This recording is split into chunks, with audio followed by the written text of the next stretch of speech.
I told my husband I was pregnant, and he panicked. "You ruined everything. I didn't want this child." That same night, he packed his things and left for his young colleague. His parents supported him. I was left alone. But years later, he came crawling back to me. I have been married to Chad for 4 years, together for 7. We had talked about having kids someday, but never put a firm timeline on it. I was on birth control, but about 3 months ago, I had that stomach bug that was going around. And well, antibiotics and birth control don't always play nice together. When I first missed my period, I didn't think much of it. My cycle has always been a bit irregular, especially when I'm stressed, and work had been particularly demanding. But when I started feeling nauseous in the mornings and noticed my breasts were unusually tender, I bought a pregnancy test on my lunch break. 2 pink lines. Clear as day. I took 3 more tests over the next 2 days, all positive. I was shocked, scared, but also excited. I know it wasn't planned, but once the initial surprise wore off, I started picturing our future as a family. I've always wanted to be a mom, and even though the timing wasn't perfect, I thought Chad would come around once he got past the initial shock. I waited a week to tell him, wanting to plan the perfect moment. I wasn't going to do anything elaborate like those Instagram announcements with letterboards and confetti. That's not us. Instead, I made his favorite dinner, lasagna with garlic bread, and bought a bottle of his favorite bourbon for him and sparkling cider for me. I even wore the blue dress he always compliments me on. I wanted it to be special, even if it wasn't planned. The whole time I was cooking, I kept rehearsing how I'd tell him. Should I just say it outright? Make a joke? I settled on something simple after dinner. I have some news that's going to change our lives. Chad came home around 7, later than usual. He seemed distracted, checking his phone constantly. Not unusual lately. He'd been working on a big project with his team. He barely noticed the nice dinner, just mumbled something about it looking good, and poured himself a generous glass of bourbon before I could even mention the special occasion. During dinner, he was quiet, responding with one-word answers when I tried to make conversation. I asked about his day, his project, anything to get a conversation flowing, but he just shrugged or gave minimal responses. Something felt off, but I chalked it up to work stress. After we finished eating, I took a deep breath and reached for his hand across the table. I remember my exact words. "Chad, I'm pregnant." The silence that followed felt like hours. His face went through a series of emotions. Blank, pale, then something I'd never seen before. Anger mixed with panic. When he finally spoke, he asked if I was joking. When I assured him I wasn't, that I'd taken 4 tests, things quickly spiraled. I'll never forget what he said next. "You ruined everything. I didn't want this child." I tried explaining that it was an accident, probably due to the antibiotics interfering with my birth control. I thought we could figure it out together, like we always had with other challenges. That's when he dropped the bomb that maybe he never wanted children at all. He claimed he only went along with my someday plans to keep me happy, but it was always just a hypothetical future to him. I asked if there was someone else, and his reaction told me everything before he even admitted it. When pressed, he finally confessed he'd been seeing Vanessa for a few months. Vanessa, his colleague he'd mentioned, was brilliant and bringing fresh ideas to the team. The one who was 24, 7 years younger than me. While I was still processing this double betrayal, Chad started packing. Not just an overnight bag, but a suitcase full of clothes and essentials. I couldn't believe what I was seeing. My husband was literally walking out on me the same night I told him I was pregnant. When I asked where he was going, he admitted he was heading to Vanessa's place for now.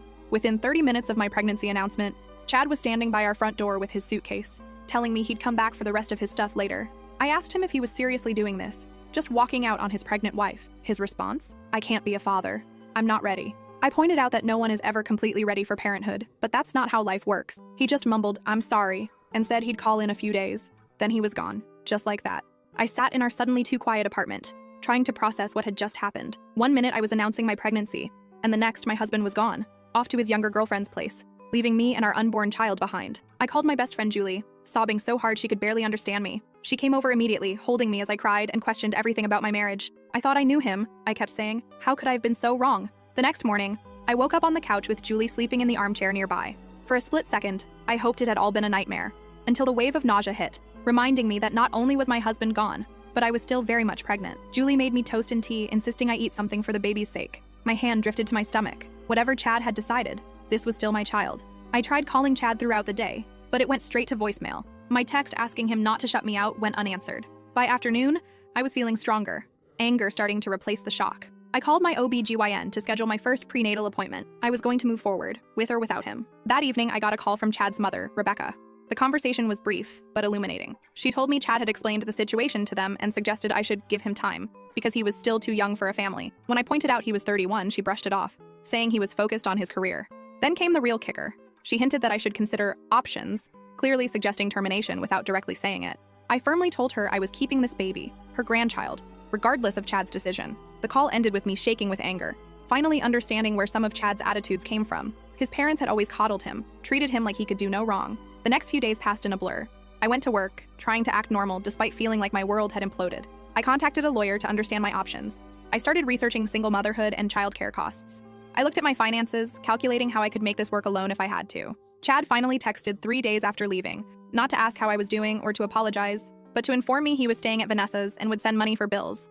When I replied that we needed to talk in person, his response was that he needed space and wasn't ready to talk yet. A week passed, then 2. He came by the apartment once when I was at work to get more of his things. He left his keys on the counter with a note saying he'd paid rent through next month and would contact me about divorce after speaking with a lawyer. Divorce, just like that. I had my first prenatal appointment alone. When the technician did the ultrasound and I heard my baby's heartbeat for the first time, that fast, rhythmic, whooshing sound, I broke down crying. The technician probably thought they were tears of joy, not tears of grief for the family I thought we'd be. The baby measured right on track. They gave me a tiny printout of the ultrasound image, just a little bean-shaped blur, but already my child. I put it on the refrigerator when I got home, a reminder that no matter what happened with Chad, this little person was counting on me. 3 weeks after Chad left, his father Roland called me. Unlike Rebecca's cold approach, he at least asked how I was doing. When I told him honestly that I wasn't doing great after being abandoned for a younger woman and mentioned his wife suggesting abortion, he tried to smooth things over. He claimed Rebecca didn't mean it like that, and that they were just concerned about Chad's career and promotion prospects.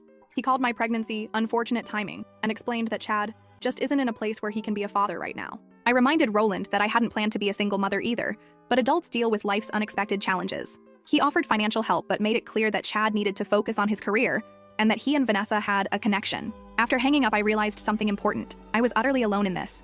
Chad had chosen Vanessa. His parents had chosen him. It was just me and my baby now. But somehow, that realization was clarifying. I didn't have to wonder anymore. Didn't have to hope Chad would come around. I could start planning my life, our life, without the weight of uncertainty. I called Julie that night and told her I needed to move. There were too many memories in our apartment. She immediately offered her place until I found somewhere new. As I looked around the apartment we'd shared, I felt something unexpected, a tiny flicker of hope. Not for reconciliation, that bridge was thoroughly burned, but for the future, my baby's future. Whatever came next would be hard. I had no illusions about that. Single motherhood, divorce, rebuilding my life from scratch, none of it would be easy. But one thing I knew for certain, my child would never feel unwanted, not by me, and maybe that would be enough. Tomorrow, I'm meeting with the lawyer again to start divorce proceedings. Chad thinks he can just walk away? We'll see about that. I might be down right now, but I'm not out. Not even close. First update. Wow, I can't believe it's been a year since my last post. First, thank you to everyone who commented with advice and support. I read every single message, even if I couldn't respond to them all. Your words meant more than you know during those dark days. So much has happened, and yet somehow writing that sentence feels like an understatement.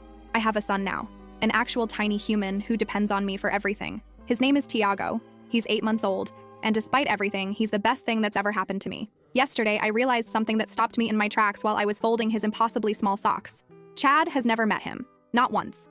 Not when he was born, not for his first smile, not for his first Christmas, not ever. My son's father lives less than 30 minutes away, and he's a complete stranger to his own child. I guess I should start from where I left off. The divorce was finalized when I was 7 months pregnant. Chad didn't contest anything, which my lawyer said was unusual, but made everything move faster. The judge ordered reasonable child support based on Chad's income, which is something at least, though it's been spotty, more on that later. I moved out of our apartment and found a smaller 2-bedroom place closer to Julie. The rent is higher than I'd like, but it's in a decent school district, which I've learned is something you start thinking about way earlier than you'd expect. My dining room is now half nursery overflow, with a pack-and-play, bouncer, and what feels like a small toy store exploding across my living space. Marie Kondo would have a heart attack. Tiago was born on a Tuesday night after 19 hours of labor. Julie was my birthing partner, holding my hand and feeding me ice chips while I swore I couldn't do it.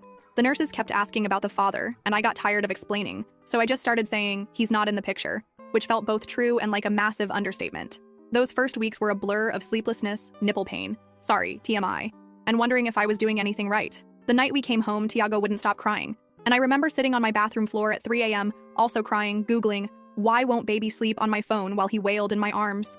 I'd never felt so alone or so overwhelmed, but we survived. Day by day, we figured it out together, Tiago and I. I learned his cries. Hungry sounds different from tired, which sounds different from, I just want to be held. I discovered he loves being sung to, even though I can't carry a tune in a bucket. I watched his personality emerge bit by bit. He's observant, stubborn, wonder where he gets that from, and has a laugh that can light up the whole room.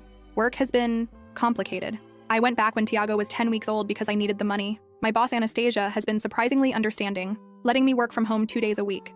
Finding childcare nearly broke me, financially and emotionally. Daycare costs more than my rent, which seems absolutely insane, but it's the reality for so many of us. I found a place that doesn't require taking out a second mortgage, but it's still a huge chunk of my monthly budget. The financial stuff has been one of the hardest parts. Child support from Chad comes sometimes, but there's always an excuse when it's late. His car needed repairs. He had unexpected expenses. He's switching jobs.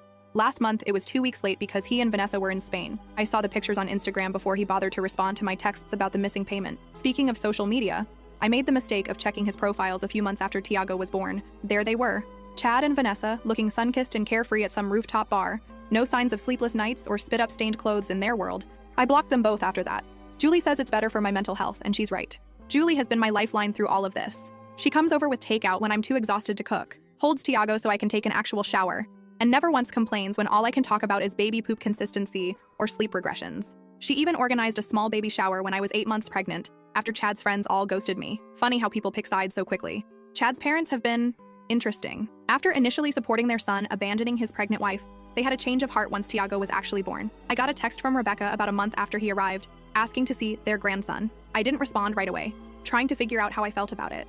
Then came flowers, baby clothes, even a handwritten letter about how they'd love to be part of their grandson's life. I finally agreed to a short visit when Tiago was 4 months old. It was awkward, to say the least. Rebecca kept commenting on how much he looked like Chad as a baby, while Roland took about 50 photos on his phone. They brought expensive baby gifts and talked about starting a college fund.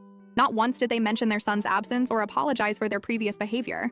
When they asked to take him for an overnight stay, I had to draw a hard line. No way was I letting my infant go anywhere without me, especially with people who had basically suggested I terminate my pregnancy a year earlier.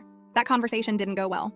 Rebecca accused me of using Tiago to punish Chad, which was rich considering Chad had shown zero interest in meeting his son. That's the part I still can't wrap my head around. How do you know you have a child and just not care? Not wonder what they look like? How they're growing? If they're happy? Chad has sent money, sometimes, but has never once asked for a photo, a video, or a visit. It's like Tiago is an abstract concept to him, not a real person with his eyes and dimpled chin. I've tried to be the bigger person. When Tiago was born, I sent a simple text with his birth stats and a photo. No response. I set up a shared photo album online where I occasionally upload pictures, just in case Chad ever wants to see what he's missing. As far as I can tell, he's never opened it. For Tiago's first Christmas, I sent a holiday card with his photo to Chad's address. The envelope came back marked, "Return to sender."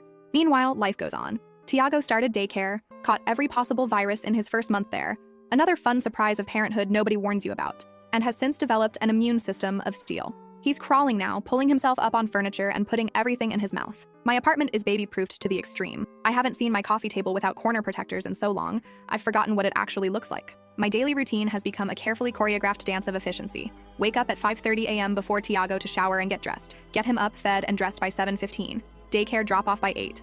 Work until 5, rush to pick him up by 5:30. Paying the late fee on days when meetings run over. Home by 6 for dinner, bath, stories, and bedtime routine. Then a few precious hours to clean, do laundry, pay bills, and maybe watch half an episode of something on Netflix before falling asleep on the couch. Rinse and repeat. The hardest moments are the ones no one talks about. Like when Tiago had his first fever at 3 a.m., and I had to decide alone whether to take him to the ER, or when he says, "mama," but there's no data in his vocabulary because that person doesn't exist in his world. Or the daycare forms that ask for father's information, and I have to write NA while surrounded by other parents filling out both sections. But there are beautiful moments too. Morning cuddles when he wakes up happy and babbling, the way he reaches for me when I pick him up from daycare, his fascination with the ceiling fan, his absolute joy when splashing in the bath, the weight of him falling asleep on my chest, his breath warm against my neck. I'm not going to pretend it's easy. Being a single parent is the hardest thing I've ever done. There are days when I'm so tired I put the milk in the cabinet and the cereal in the fridge, days when I snap at customer service people over nothing because I'm running on fumes, days when I cry in the shower because it's the only place Tiago can't hear me. But I'm doing it. We're doing it. And strangely enough, I'm proud of that. Tiago's first birthday is coming up next month. Julie is helping me plan a small celebration. Nothing fancy, just a few friends, some cake, and probably more decorations than necessary because Julie gets carried away with Pinterest. I debated inviting Chad's parents, but decided against it after our last interaction. They still occasionally text asking to see him, but it's always on their terms, with no acknowledgement of how their son has abandoned his child. As for Chad himself, I'm not holding my breath for a card, let alone an appearance. Last I heard through mutual friends, he and Vanessa moved in together and got a dog. I guess that's the level of responsibility he's comfortable with. The kicker came last week. I finally got approved for a modest apartment in a slightly better area. It's nothing fancy, but it has a small yard where Tiago can play, and the schools are good. As I was signing the lease, my phone buzzed with a text. It was from Rebecca saying they were having a family reunion next month and wanted to include their grandson. The text included a photo of Chad and Vanessa, arms around each other, looking perfectly happy. I stared at that photo for a long time. There was Chad, smiling, living his life as if his son doesn't exist. Something shifted in me in that moment. Not anger exactly, though there's still plenty of that. More like clarity. I've spent a year waiting for Chad to step up, to show even the slightest interest in his child. A year sending updates into the void. A year trying to be fair and reasonable despite everything. I texted Rebecca back. Tiago won't be attending. If Chad wants to meet his son, he knows how to reach me. but I'm done making excuses for him or pretending he's anything but absent by choice. Then I blocked her number too. Maybe that sounds harsh, but I'm done protecting Chad's image or his feelings. I'm done carrying the entire emotional load while he gets to live consequence-free. I'm done pretending for Tiago's sake that his father might suddenly become interested in his existence. The truth is, we're better off without someone who could so easily walk away. Tiago deserves people in his life who choose him, who show up for him, who love him unconditionally. I can't force Chad to be that person. So here we are, 1 year later, a single mom and her son against the world. It's not the life I planned, not even close. But looking at Tiago's sleeping face tonight, I realized something important. Sometimes the family you end up with isn't the one you expected, but it's still perfect in its own way. I don't know what the future holds. The divorce settlement included a clause about revisiting custody if Chad ever decides he wants to be involved, which honestly seemed like a joke at the time, but my lawyer insisted was standard. Part of me hopes he stays away forever. Another tiny part still can't believe he doesn't want to know his amazing son. For now, I'm focusing on what I can control. Building a stable home, creating happy memories, being both mom and dad as best I can, and maybe, just maybe, finding a way to trust again someday. But that's a problem for future Melissa. Present Melissa needs to finish the laundry and go to bed. Tiago will be up at 6 a.m. whether I'm ready or not. So that's my update. 1 year, one perfect baby boy, and 1 day at a time. Second update. It's been 4 years since my last update. I honestly didn't think I'd be posting here again, but something happened yesterday that I can't stop thinking about, and I needed to put it somewhere. Tiago just turned 5 last month. 5. I still can't believe my little baby is now this chatty kindergartner who knows all the planets in order and corrects my pronunciation of dinosaur names. Time is wild. Yesterday was his first day of kindergarten. I took the morning off work to walk him in, expecting the usual chaos of drop-off. What I wasn't expecting was to see Chad's friend Leroy in the school parking lot, dropping off his daughter. I froze for a second, but Tiago was tugging my hand, excited to see the classroom, so I pushed through it. After getting Tiago settled, only minor tears. From me, not him. I was heading back to my car when Leroy approached. I braced myself for awkwardness, but instead, he just asked how I was doing. We ended up getting coffee at the shop across from school, and that's when he dropped the bomb. Chad and Vanessa broke up 6 months ago. Apparently, she wanted kids, and he was still saying he wasn't ready. At 35, after stringing her along for years, she finally gave him an ultimatum, and he chose, well, not her. Chad's company downsized last year, and he's been struggling to find stable work. According to Leroy, he's been crashing on friends' couches while Vanessa keeps the apartment they shared. The perfect life he abandoned us for has completely fallen apart. I sat there stirring my coffee, not sure how to feel. There was no satisfaction, no serves him right moment, like I might have imagined years ago. Just a strange emptiness, like hearing about a character from a TV show I stopped watching seasons ago. What struck me most was realizing how completely different my life is now, compared to when Chad left. After years of juggling single motherhood and work, things have finally stabilized. I've been at the same company for 6 years now, and last year Anastasia promoted me to senior project manager. The raise meant I could finally afford to buy a small townhouse in a good school district. Nothing fancy, but it's ours, with Tiago's handprints painted on his bedroom wall, and a little garden where we grow tomatoes that never quite turn out right. Financial stability was hard-won. There were so many nights of spreadsheets and budget calculations weighing every expense. Child support from Chad eventually stopped completely around Tiago's 3rd birthday. After multiple missed payments, I filed with the enforcement agency, but Chad had changed jobs so many times it was like chasing a ghost. Eventually, I decided the stress of fighting for it wasn't worth it. I'd rather Tiago see me calm and present than anxious and angry over money we could manage without. The question I've been dreading started coming about a year ago. Why don't I have a daddy? Tiago asked while we were grocery shopping, completely out of nowhere. I'd prepared for this moment, read articles about age-appropriate explanations, but nothing prepares you for looking into those innocent eyes. I told him a simplified version of the truth, that his daddy wasn't ready to be a parent, but that didn't mean anything was wrong with Tiago. That sometimes grown-ups make choices that hurt people, but I wanted and loved him enough for 2 parents. Those conversations never get easier. Each time Tiago notices another kid with their dad at the park or sees father-son activities at school, my heart breaks a little. But we've built our own traditions. Julie is still his favorite aunt, coming over for movie nights and teaching him card tricks. My parents drive up monthly to spend weekends with their grandson. We have our village, even without Chad. Then about 10 months ago, something unexpected happened. At a parent-teacher night at Tiago's preschool, I kept noticing this dad with kind eyes and a terrible dad joke t-shirt. I'm not arguing, I'm just explaining why I'm right. His daughter Emma was in Tiago's class, and they'd become friends.